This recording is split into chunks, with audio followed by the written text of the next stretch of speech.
شہباز شریف کے خلاف cases, NAB prosecution team کو دھمکیاں نیب ریفرنسز میں پیش ہونے والی ٹیم کو ملی. بات کریں گے ہمارے نمائندے عابد خان سے. عابد خان، آگاہ کیجئے. جی بالکل، یہ ایک بڑی اہم ڈیولپمنٹ ہے کہ شہباز شریف کے خلاف جو احتساب عدالت میں مختلف 3 ریفرنسز جو ہیں وہ اس وقت زیر سماعت ہیں، اور اس میں مختلف جو ہے وہ پروسیکیوٹر عدالت میں پیش ہو رہے ہیں. جو پروسیکیوشن کی ٹیم ہے ان کو اب ان کیسز میں دھمکیاں ملنی شروع ہو گئی ہیں.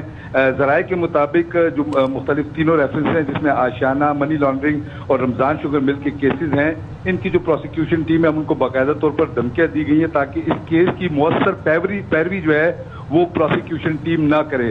پروسیکیوشن ٹیم کو ذرائع کے مطابق یہ ہے کہ پروسیکیوشن ٹیم کو یہ دھمکیاں بھی دی گئی ہیں کہ اگر انہوں نے مؤثر پیروی کرنا نہ چھوڑی تو پھر وہ سنگین نتائج کے لیے بھی تیار ہے، اور ان کو سنگین نوعیت کی جو ہے وہ دھمکیاں دی گئی ہیں. اس حوالے سے جو پروسیکیوشن ٹیم ہے انہوں نے اپنے اعلیٰ حکام کو بھی جو ہے اس معاملے سے آگاہ کر دیا ہے. تاہم اب یہ ہے کہ شہباز شریف کے خلاف